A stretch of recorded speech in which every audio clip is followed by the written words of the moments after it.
Hi, it's Judy. Welcome back to the Live Best Kitchen. So we're about, 10 hours later than my earlier post where I showed you how I was stuffing a chicken with fresh herbs and lemon. So I did that in the post below. You can see that. And I sliced fresh lemon. I loosened the skin of the chicken so I could stuff in some herbs and lemon slices. And then I also added those into the cavity of the chicken. Then I put that in the fridge because we were busy. We were out all day doing yard work and trying to have some fun. And now it's about time to eat. So I am going to have Ken, my husband, come in and carve the chicken so you can see how to do that. We always joke that his role is just not to screw it up.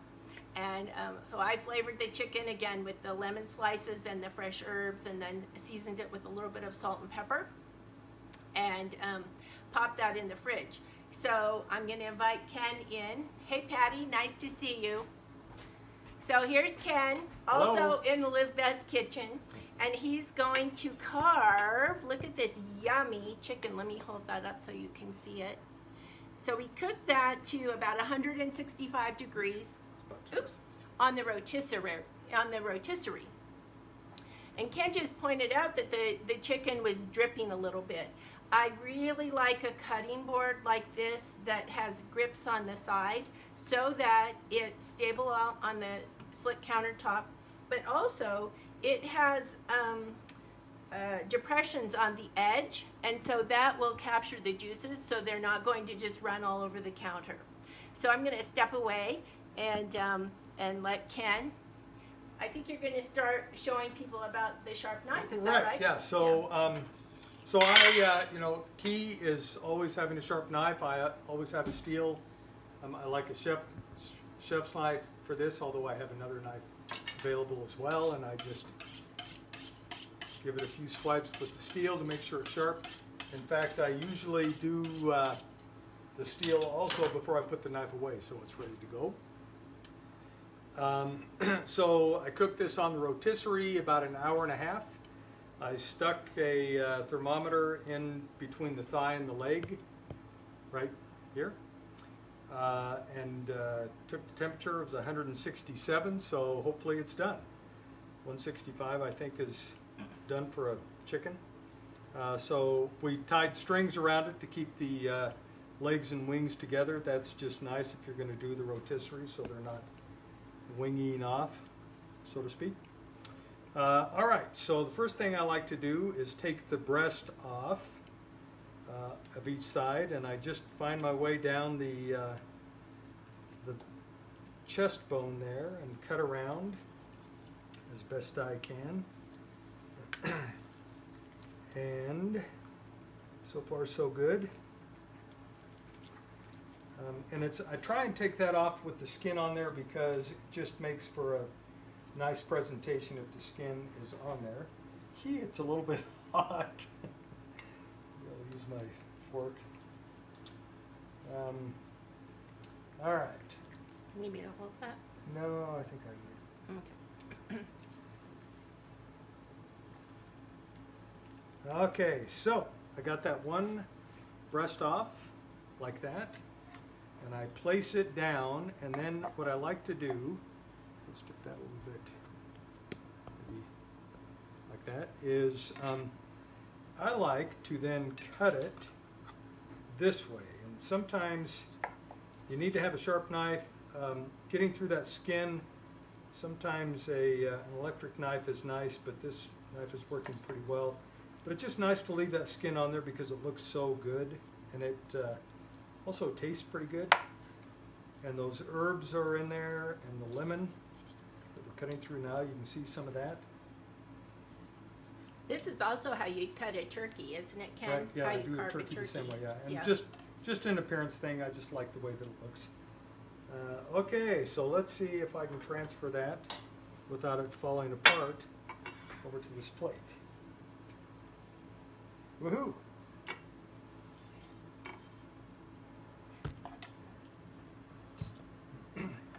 So it just makes it look nice with that.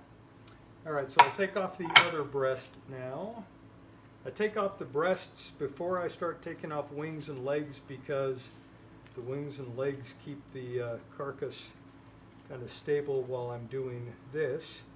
You can see the lemon in there. That lemon and the herbs I stuffed in the cavity, and that just helped infuse the chicken, and so that flavor carries forward. Yeah, and it smells really good. It does smell good. I wish we had smell-o-vision.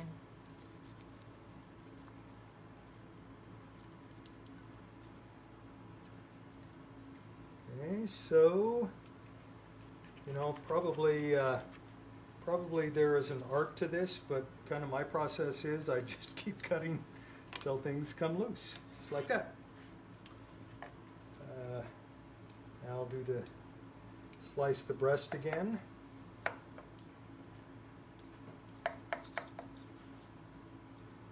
Now that white meat is not dried out. It looks pretty juicy, but we know it's cooked through because you used your food thermometer to take it up to at least 165. And the juices that are running here are running pretty clear. They're not bloody looking. All right, let's see if I can do the same with this. Woohoo! All right. And then there are, pieces left over that you can put on the plate or can be finger food.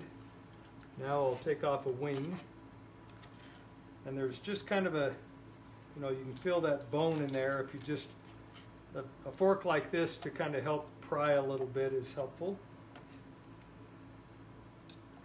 But when it's cooked through, the chicken's pretty tender. Yes, it is. And so that'll help that joint fall apart, literally. Judy could probably arrange this a little bit nicer on the plate, but... I think you're doing a great job. Thanks, Patty. He is doing a nice job, isn't he? Thanks, Patty. Patty says she'll be over soon. Okay, good.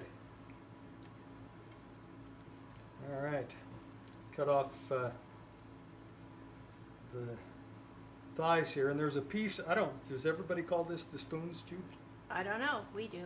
I don't know. We call this the spoons that are right in there on the back that are very tender and tasty, and so I always get those out to make sure that we are mindful when we eat them.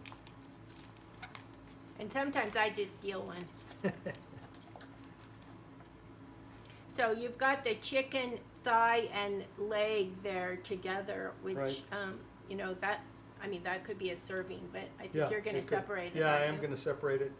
Again, just kind of feel down to where I feel the joint in the bone. I like to leave the skin on again just for appearance, but also for taste. Let's see if I can do this on this side now. Let's find that spoon.